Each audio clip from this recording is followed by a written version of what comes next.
Hey everyone, I'm Brent Lambert, guest editor for Escape Pod's Black Future Month special event. Submissions have been extended till the end of April, and I'd love to see what you have. So if you had a new story you were wanting to start, or you were close to finishing one, now is the time.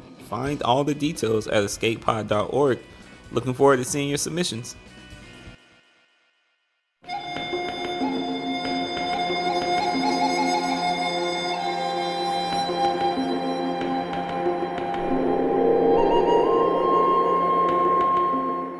PodCastle, episode 674 for April 13th, 2021. Pulling Secrets from Stones by Beth Goder. Rated PG-13.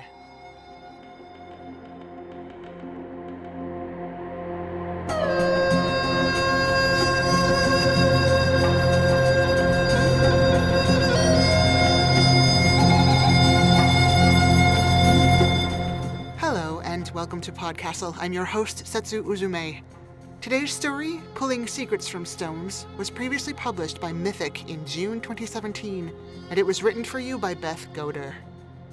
Beth Goder works as an archivist, processing the papers of economists, scientists, and other interesting folks. Her fiction has appeared in venues such as Escape Pod, Analog, Clark's World, Nature, and Rich Horton's The Year's Best Science Fiction and Fantasy. You can find her online at bethgoder.com. This story will be read for you by Kat Corbetti. Kat is a queer Greek-Serbian SFF writer, film critic, and podcaster based in London, UK. Her novel In Progress about a secret society of Swedish superheroes was shortlisted for the London Writers' Award in 2019, and she was a juror for the Best Non-Fiction category in the 2020 British Fantasy Awards. She organizes Spectrum, the largest critique group for SFF writers in the UK, and is one of the podcast editors at Strange Horizons magazine. Her day job is in theater. And now, pop the hood of your car and enjoy the story. Pulling Secrets from Stones by Beth Goder. Narrated by Kat Corbetti. In the lake bed by the mountains slept stones full of secrets. Waiting memories. Dissipating memories. Rachel could feel the hum of them, their longing for closeness, pressing against her as the sun pressed down. She slid down to the lake bed. Dust rose around her, obscuring her truck by the side of the road. The air stagnated, heavy and dry, baking itself into the earth. Her memories were dying. The secret ones, the memories that let her touch the sky, the memories of how to cast a branch to find missing things, or summon a flower in her hand. All of her most important memories. Gone. She pulled a geological survey map from her pack, jostling her water bottle and a squished peanut butter sandwich. Unfolded, the map stretched farther than her arms. Red marks showed where she had searched. Not much of the map was marked, perhaps half an inch. Rachel hiked until she reached the edge of her last red mark. She turned over a stone, memory-shaped, then cupped it in her hands. Ordinary. The next stone was the same, and the next. The lake bed stretched for miles, with huge cracks like fractals in the dust. Endless. Stones, stones, stones. None of them memories. Wind brushed past, and for a moment Rachel feared that the woman in the mountains had found her. This close to the mountains, the woman could feel the land as if it were her body. The sweep of wind along mountain backs, the plants that thrust themselves through soil, the intrusion of sun into shaded spaces. The woman in the mountains had described this connection to Rachel, back when she had described everything to Rachel. Before the anger, before the woman had discovered Rachel putting memories into stones, before the rift that separated them as no mountain could ever do. When Rachel looked up, only the sun was above her. Her relief was empty, dry. As much as she feared the woman in the mountains, she wished to see her again. And Rachel did fear her. The woman was like a crash of rain, an avalanche, soaking everything in her path. Unaware. But Rachel had come to love her wild kindness, her fierceness. The woman would mix the colors of the sunset, beautiful and bright. She would send goats to look after the elderly, those who had no children. With a splash of soil and a whisper, she could cure sickness in trees, but never death. The memory of the woman hung above Rachel like a dark sky, full and treacherous, waiting. Waiting as stones waited. Rachel grabbed another stone, rough and rounded, ordinary. She pulled the sandwich from her bag, wishing she had packed a more substantial lunch. Somewhere in the lake bed, locked in a stone, sat the secret of a spontaneous berry pie. She remembered holding out her hands in the garden, a steaming boysenberry pie appearing among the flowers. But she couldn't remember how she'd done it, only that once she'd known the secret of it, when the lake was full, when water ran over the stones. A crow circled overhead, dove, and landed on a boulder. "You'll never get anywhere that way," it said. "No one asked your advice." Of course, the only memory she'd found was the one that let her talk to birds.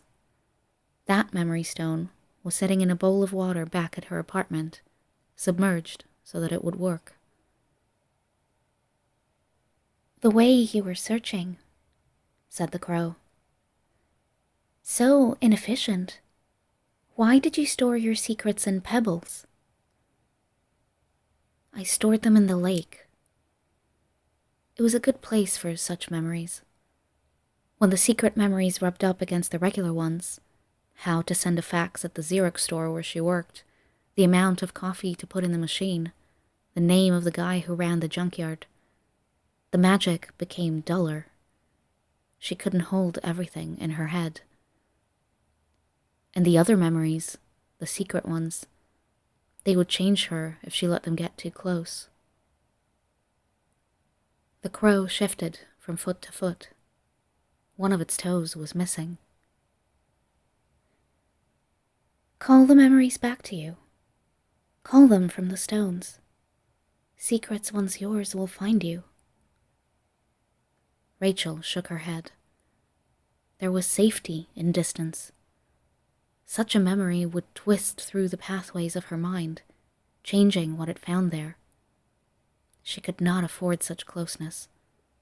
She wasn't like the woman in the mountains. "Fill the lake with water. Summon the rain," said the crow, as if such a thing were simple. "We all want the drought to end. I would have done it already if I could.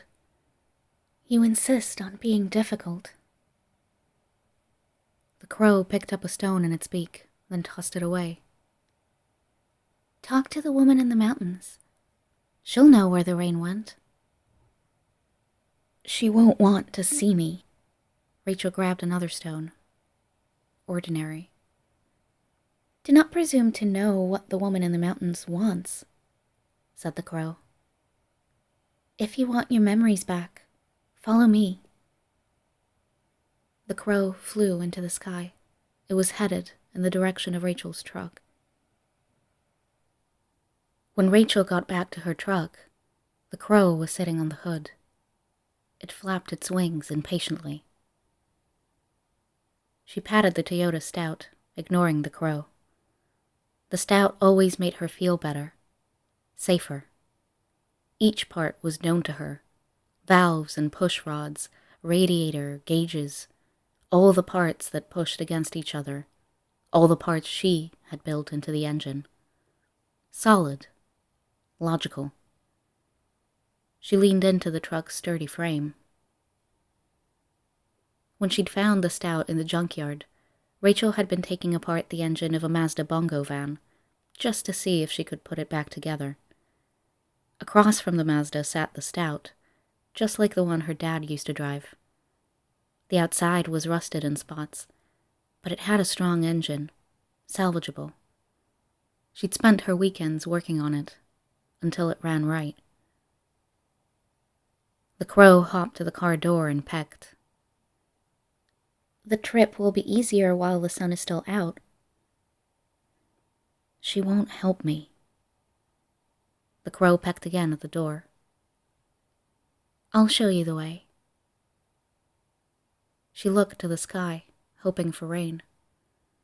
In the drought, she'd lost the best part of herself. Rachel had forgotten how to make origami cranes that dispelled heartbreak as they flew over the town. She'd forgotten the location of the singing snakes and the name for the nettles that could mend anything: a sweater, a bag, a bone. Rachel climbed into the car and opened the door for the Crow.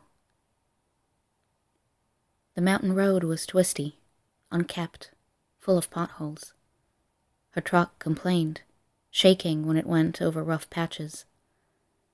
She could picture the engaged engine, every moving part, almost as if the truck were an extension of her body, almost as if its murmur were her breath. The Crow perched on the passenger's seat, uncomfortable. It opened its wings, knocking into the stones she kept on the dashboard. Memory-shaped, but without memories. Not yet. The truck made a bubbling noise, a sign that it was overheated. Not good. She pulled over to the side of the road and grabbed her tools. The Crow perched on her shoulder as she lifted the hood.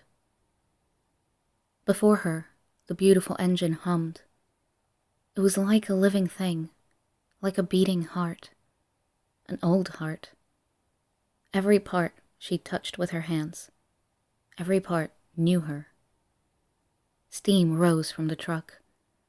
She'd have to let it cool off before she examined the engine. "Bet you wish you had your memories now. The mending nettles would be useful, yes?" said the Crow. "I'd never use magic on the truck." She didn't need magic to repair the Stout. Truck knowledge was a different kind of knowing. As a kid, she'd spent hours working on her dad's truck.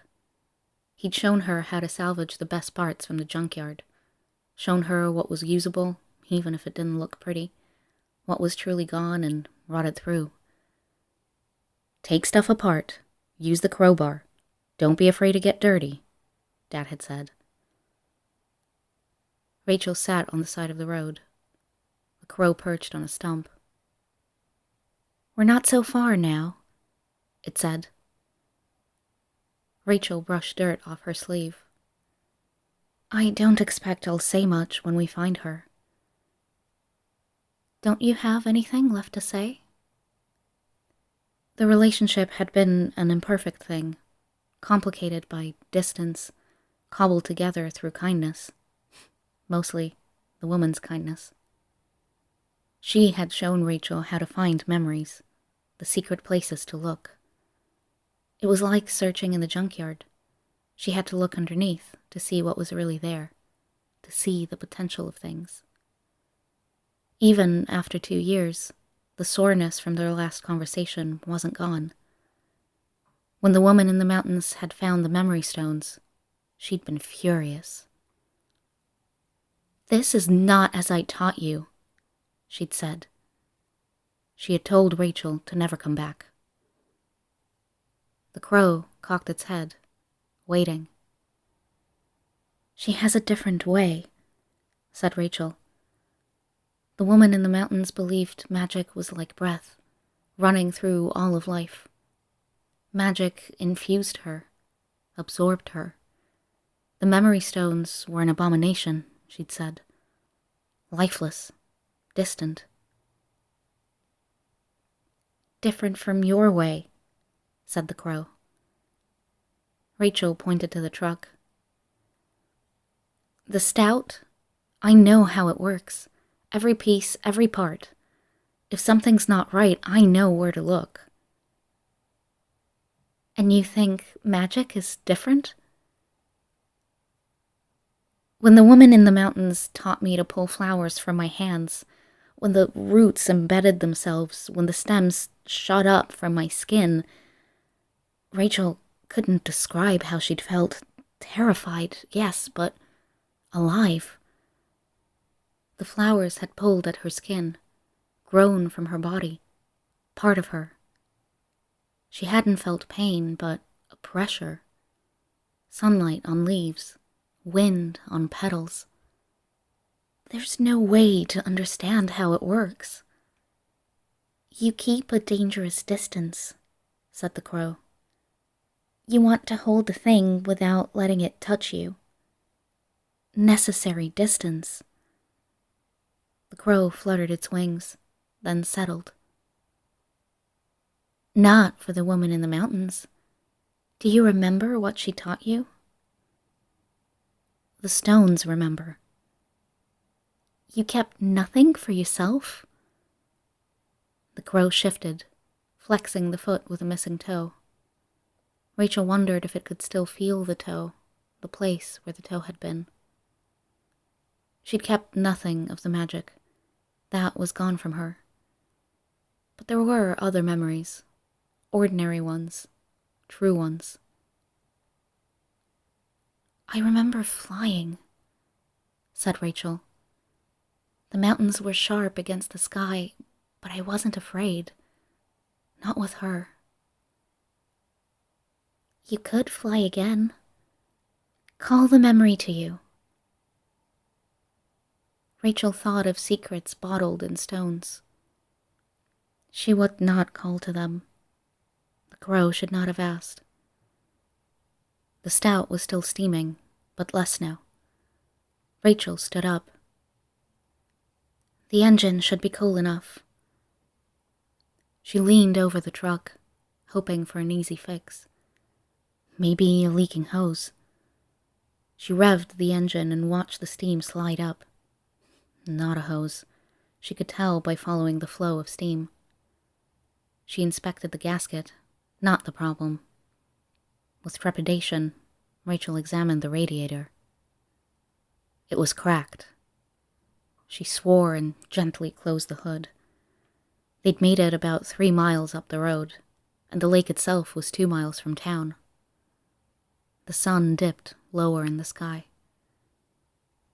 She pulled a sleeping bag out of the truck and secured it to her pack. There was water, but no food. She hadn't expected to be out so long. She could turn back, go into town, come back the next day and repair the truck. Instead, she asked the crow, "How much farther?" Rachel set out on foot, following the crow as it flew. She hiked for a mile over the winding road, until the crow flew over a side trail. The trail twisted higher. At some points, it was barely a trail at all, obscured by rocks, covered by falling trees. Not cleared in years, maybe not ever. Although Rachel missed flying, it was good to hike.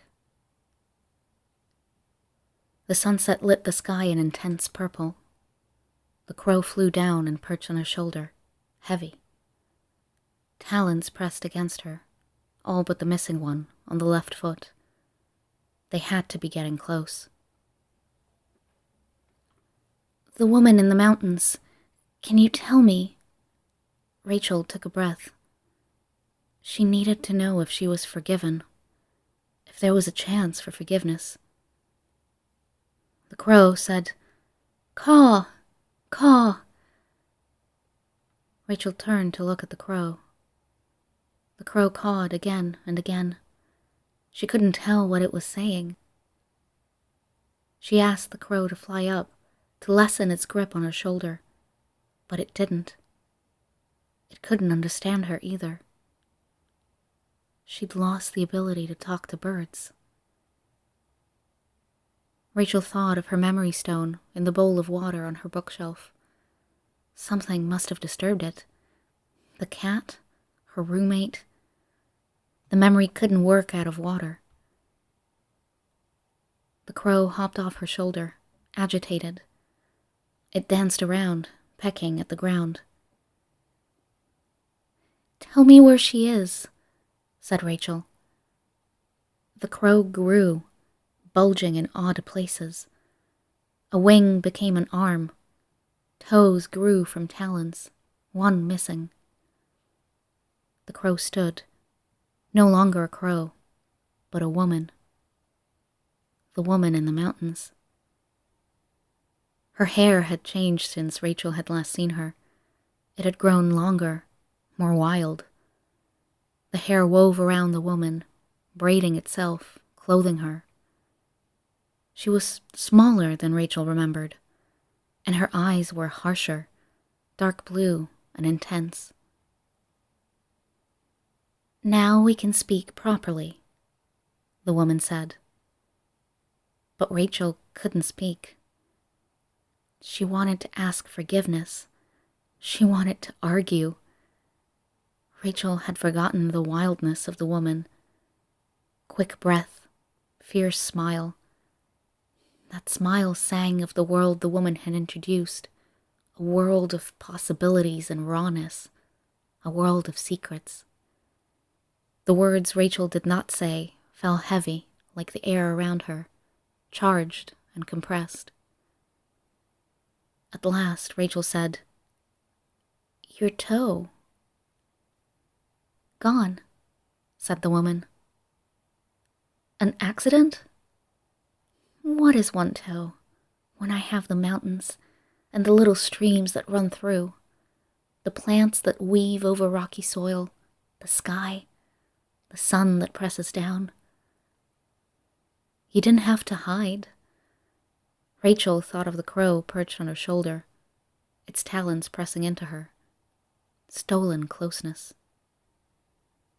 "I wanted to see if you were the same," said the woman. "I haven't changed." "No, you are so frightened of change. So frightened that you trap secrets in stones." The woman cast a stone into the air. It burst into dust. "A lake is not a place for secret memories. Now it is dry, full of nothing, not even water." Rachel thought of the landscape, dry where it once had been green. She imagined animals and people looking up to the sky, hoping for rain. "I never meant for that to happen." "A drought is caused by many things. Only some blame falls on you." "But you still blame me," said Rachel. "For everything." "When I showed you how to find these secrets, I did not know you would hide them. I did not know you would be so afraid." "I can't do what you ask of me." The memories had a wildness to them, elements Rachel couldn't control. "You must choose," the woman said. "The stones cannot live in the lake. You must take the memories as your own, or not at all." As she spoke, the woman opened her hands. 2 flowers grew, poking up through her skin. The flower in her right hand became larger, blue. The flower in her left hand, red and glossy. Rachel looked at her own hands, where no flowers grew. She looked to the mountains and the wild sky. "I can't become like you." "You would give up magic? And for what? A life you do not like? Your old truck that doesn't run?" Rachel thought of the Stout, the engine she had labored on so long, the way all the pieces fit together to make something greater. Rachel clasped the woman's hands, bringing the flowers together. The stems twined and grew, latching onto Rachel's skin, weaving her to the woman. The flowers merged and became as purple as the sky. To build an engine, it's not magic, but it's not an ordinary thing, said Rachel. The flowers twined around her arms. It's somewhere in between. For you, it's not an ordinary thing. If I take the memories, they will change me, said Rachel. You'll be as I am. Not as you are, but not the same. Change is constant, said the woman. A new flower crept up to the sun. You were changed the moment I found you in the junkyard, turning over engines to learn their secrets. You were changed by all the moments in your life before and all the moments after. Do not be afraid of change. Bite it. Take the secrets between your teeth. Learn. Pull the memories to you. Rachel stood with the woman, twined to her, the whisper of flower pulling at her arms. The flowers grew and bloomed, twisted and branched. The sun sunk lower in the sky, until purple became darkness. But still, Rachel did not pull the memories to herself. Will I see you again? Asked Rachel. The flowers disappeared. The woman became a crow. Caw, caw, said the crow. Caw, caw. Rachel thought of her memories, trapped in stones, trapped where they should not be.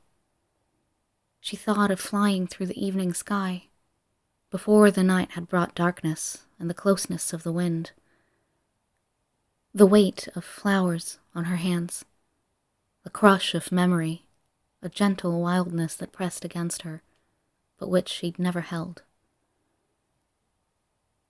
Tentatively, she pulled on the memory stone in her apartment, the secret language of birds. The memory pried itself from the stone, unbottled, free. She could feel its pulse, like a new heart. It flew to her, over the dry lake bed, over the mountains, home. The memory submerged in her mind, awoken, alive. The language twisted her mouth into odd shapes. Her thoughts reformed to speak in the language of birds, a mess of hunting, open sky, the night which leads to home or death. With closeness came understanding of a sort. But her heart was still a human heart, undiminished. She felt as she had when flying. Unafraid, despite height and distance, despite the infinite sky. Will I see you again? Asked Rachel in the language of birds. The crow who was not a crow flew up into the sky. The map in Rachel's pack leapt out and unfolded itself. A new symbol appeared, marking a spot in the mountains. 2 flowers twined together. A location. An offering. A way to find the woman again. Rachel gathered up the map, then hiked down the trail until she found a sheltered space. The language of birds sang in her head, raw and wild, a part of her. Miles down the road, the Stout waited for her, its radiator still cracked. Tomorrow, she would go to the junkyard and get what she needed to repair her truck. Behind her, rain clouds loomed, blotting out the stars. A storm was coming.